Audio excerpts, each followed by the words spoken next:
Assalamualaikum warahmatullahi wabarakatuh. Selamat datang di channel Statistics One on One ID. Saat ini kita memasuki bagian kedua dari seri materi statistika non parametrik.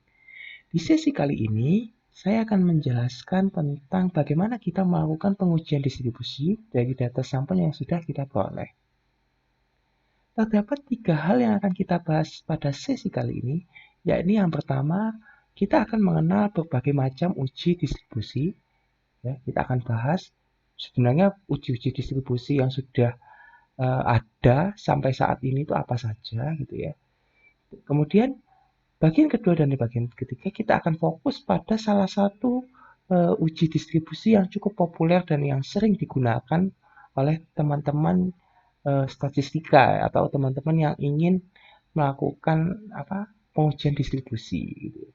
Yakni uji Kolmogorov-Smirnov yang terbagi menjadi dua bagian, yakni untuk satu populasi dan yang kedua untuk dua populasi.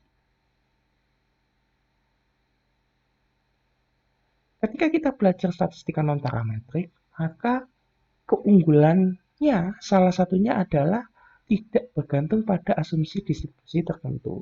Nah, inilah ketika kita belajar statistika non parametrik, salah satu tujuannya ya kita ingin ngecek apakah data tersebut mengikuti distribusi tertentu atau tidak.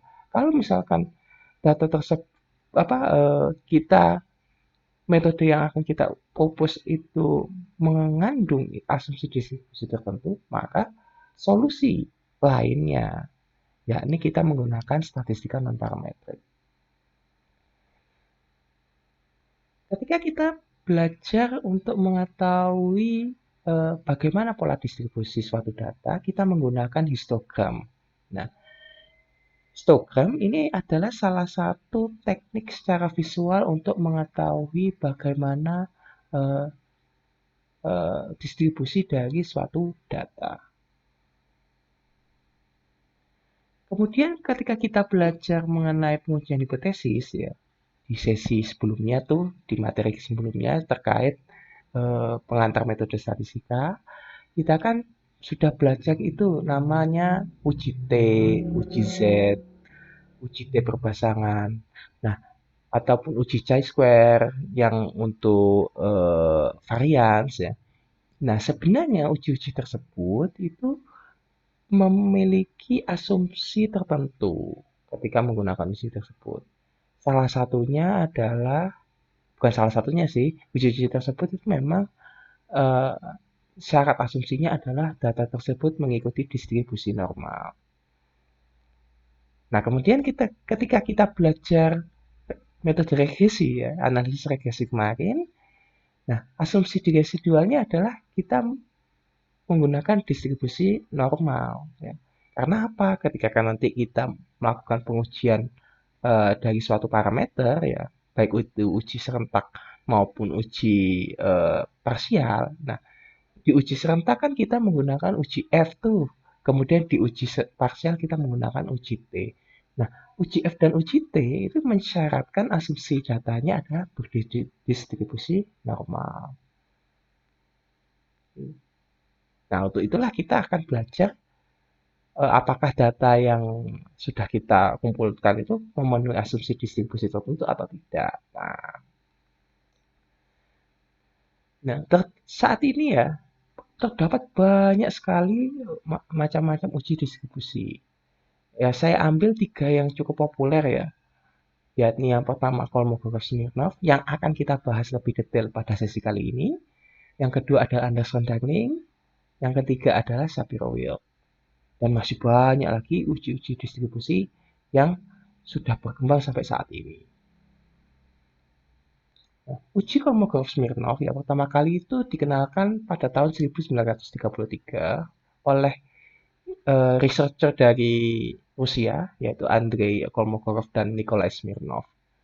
Jadi ini tuh hubungannya adalah guru dan murid ya sebenarnya. Uji ini tuh memiliki hubungan antara guru dan murid sehingga muncul distribusi yang namanya Andrei Kolmogorov dan Nikolai Smirnov ini tadi. Nah, papernya sudah cukup lama dan sudah digunakan ya sampai sekarang ya.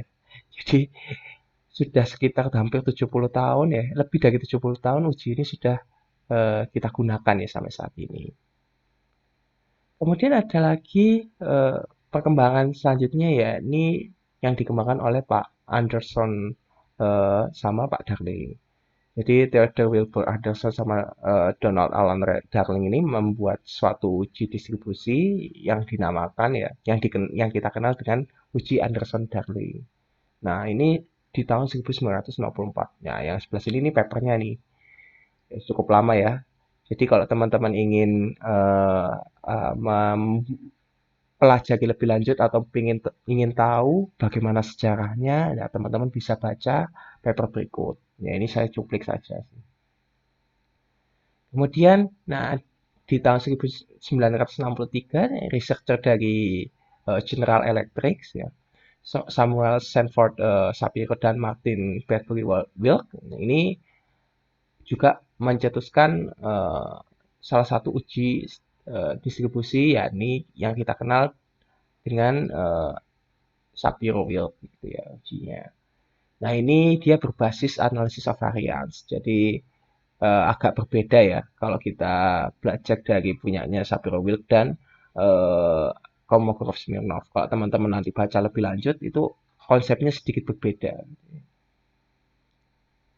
Nah, Shapiro, nah Pak Wilk ini tadi ya, Martin Bradbury Wilk ini kalau teman-teman belajar statistika multivariat ya, atau analisis multivariat, teman-teman akan mengenal yang namanya statistik uji Wilks lambda. Nah, ini pencetusnya juga beliau. Nah, papernya ini ya, sudah cukup lama dan merupakan researcher dari General Electric ya, perusahaan yang cukup lama dan cukup lama dan masih eksis sampai sekarang. Nah, selanjutnya ya, kita belajar terkait salah satu uji yang cukup populer yang kita gunakan yakni Kolmogorov-Smirnov. Nah, di sesi kali ini kita akan membahas tentang bagaimana untuk kasus satu populasi. Jadi ide dari uji Kolmogorov-Smirnov ini sejatinya adalah menghitung jarak antara distribusi empiris sampel dengan distribusi kumulatif dari distribusi yang ingin kita jadikan sebagai referensinya. Jadi ini adalah sampelnya, ya. Jadi yang kayak gini ini sampelnya, empirisnya kan kayak gini.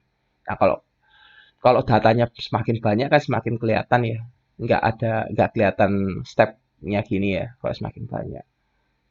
Nah ini adalah jarak. Jadi sebenarnya ya kita dihitung jarak, semakin jauh jaraknya ya, maka semakin apa tidak mengikuti distribusi eh, yang sudah ditentukan. Ya.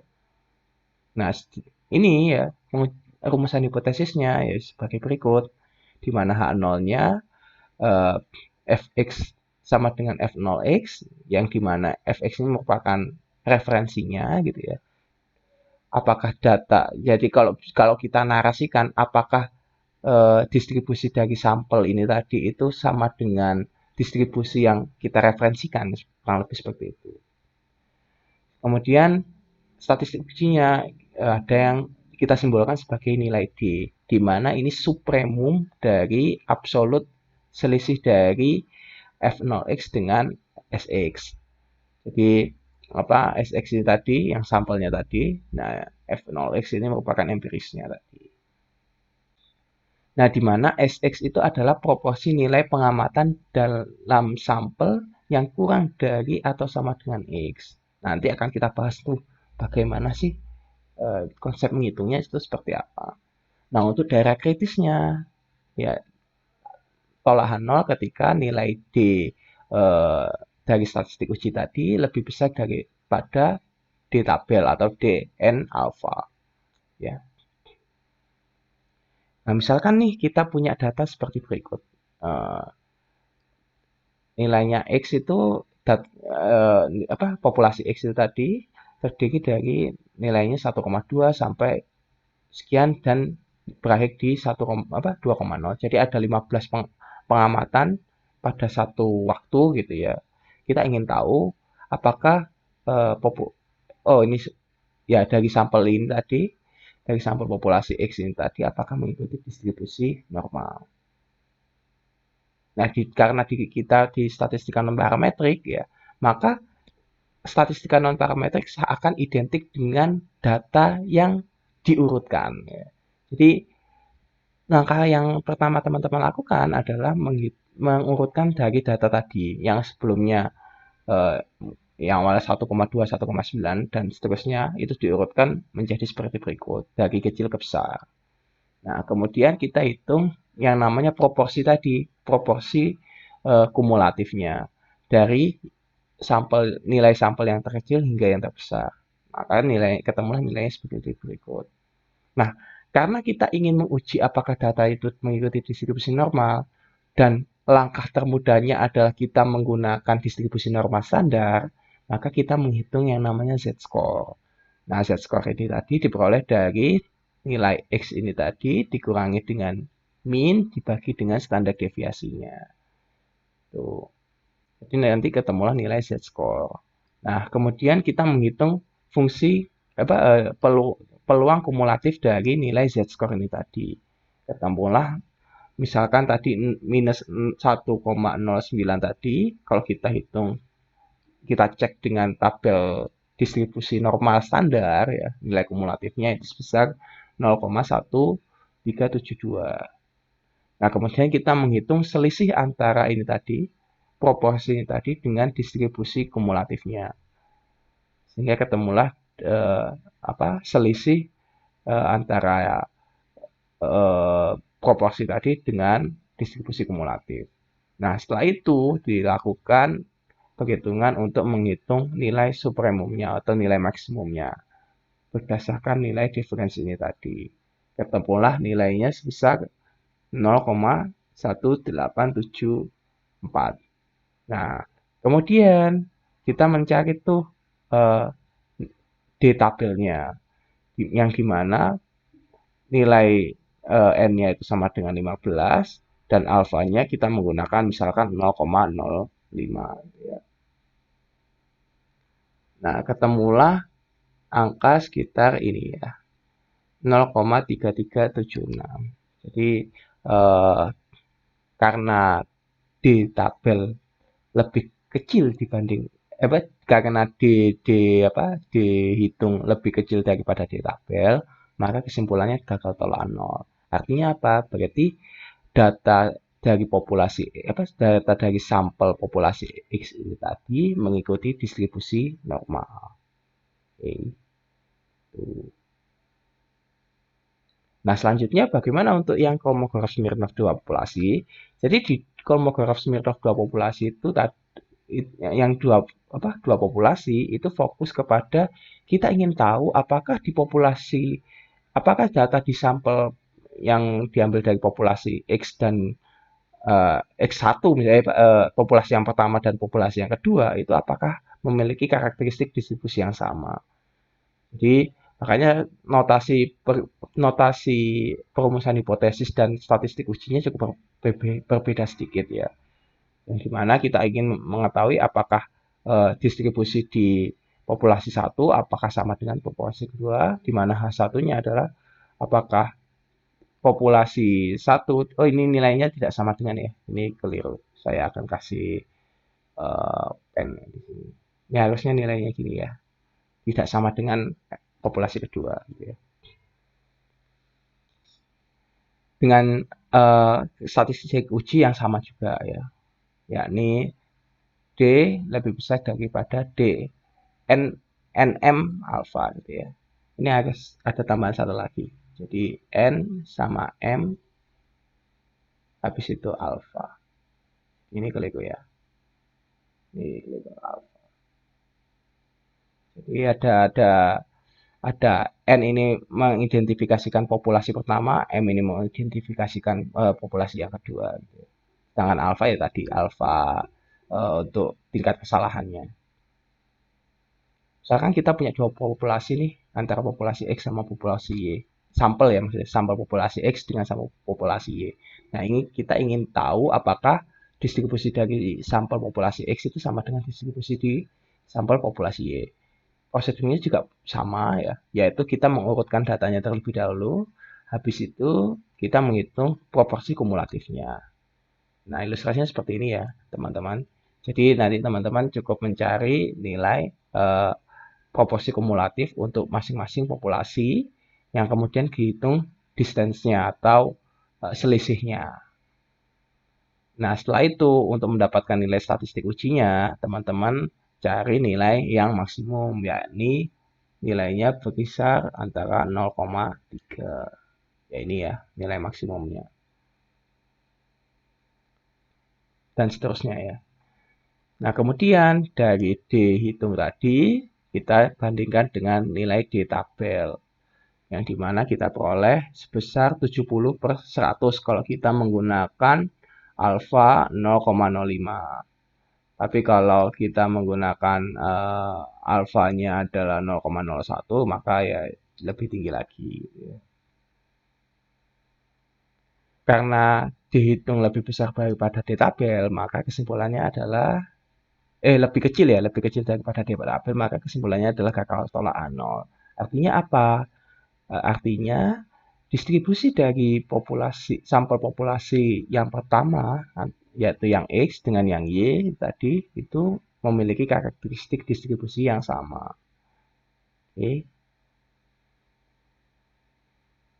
Oke, terima kasih. Kurang lebih seperti itu teman-teman ketika teman-teman akan belajar melakukan uji distribusi khususnya menggunakan metode uji distribusi Kolmogorov-Smirnov. Nah, terima kasih teman-teman sudah senantiasa menonton channel Statistik Swanonono ID. Jangan lupa klik like, kemudian komen dan subscribe channel ini agar benar-benar menjadi pelopor democratizing statistics across Indonesia. Saya undur diri. Wassalamualaikum warahmatullahi wabarakatuh.